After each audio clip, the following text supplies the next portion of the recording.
Despite dealing with the day-to-day challenges that Parkinson's disease can bring, the sport of boxing is giving each participant a chance to fight hard and finish strong. Division champions will be crowned at the All-American World Championships starting July 18th through 25th in Akron, Ohio. And the new season of racing will begin in August of 2021. As the saying goes, there's a first time for everything. And here in Owensboro, Kentucky Wesleyan College's brand new track held the annual GMAC Track and Field Championships, which was not only exposure for the school, but for the city as well. The plan is to honor Robbie this season and beyond. And Leach says that Robbie's cutout is placed in his favorite section in the stands, directly behind home plate. In Bowling Green, Evan Brooks, Spectrum News 1. Jahad Morris's birth certificate may say Newburgh, New York, but his heart is in Bowling Green, Kentucky. During the times that I went to play professionally, we still kept Bowling Green as our home base. That's where you'll find the former Hilltopper cornerback, who spends his days training athletes at Quantum Fitness. I want them to have, just an overall understanding of what it means to work hard, but also just to understand that, being, knowledgeable will help the trajectory of their life and, them being successful. Morris knows what it takes to get to the next level, having played Canadian and arena football. It's somewhere Jaden Axon of Bowling Green High strives to get. Mutual friends brought them together, and the relationship has now taken off. John's very special to me. He's my trainer. He's like a best friend. We always have a good time here.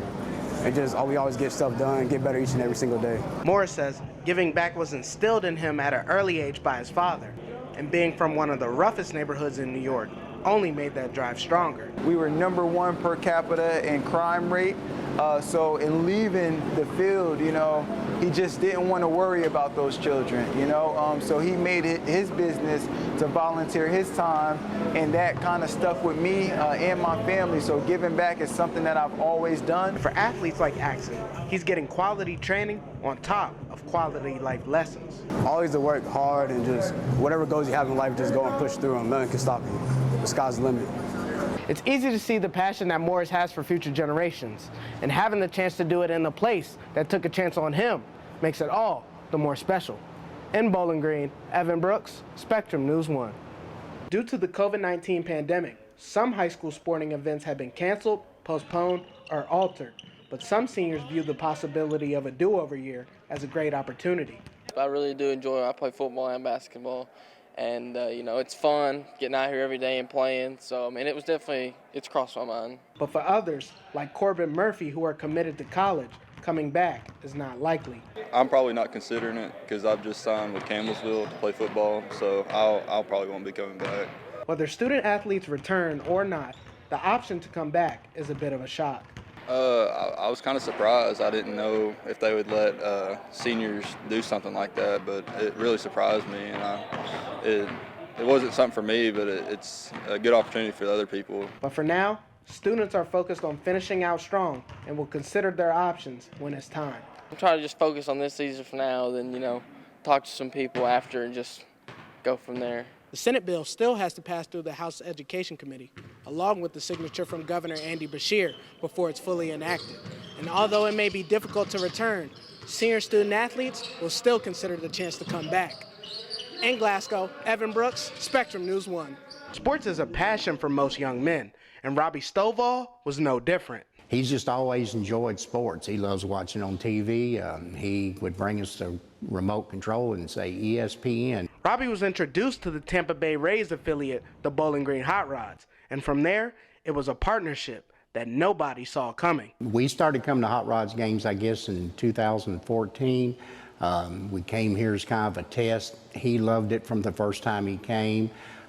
We became season ticket holders after that, and it was the highlight of his summer, every summer, to come to the games. Robbie even grew to be a fan favorite, but sadly passed away recently due to a seizure at the age of 40. And when his #1 team heard of his passing, they immediately stepped up for their #1 fan. We were sad to hear about Robbie's passing, and obviously we went down to pay our respects to the family at the visitation. But then we asked the family, hey, would it be okay if we had a cardboard cutout of Robbie at all of our games? And even though our capacity is going back up to 100%, he's still going to be here at all the games, sitting in the front row, taking in Hot Rod's action. But the Stovall family has stayed strong during this difficult time, and Robbie's infectious personality will continue to live on. Robbie was a happy kid, and we enjoyed seeing him happy. And one thing that was guaranteed, if you brought him to Hot Rod's game, he was happy. He was happy from the time he said, that's where we're going. So, yes, we knew it was a very important event for him to get to come to the Hot Rod's games. Permanent fixture out here at the games, and Robbie would light up whenever he saw our mascots, and he would sit in his seats and cheer when anything would go on.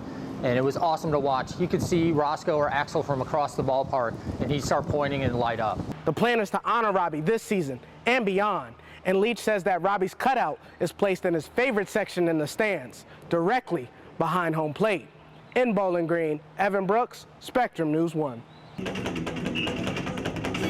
Parkinson's disease has claimed the lives of many, including Jill Steffi's father.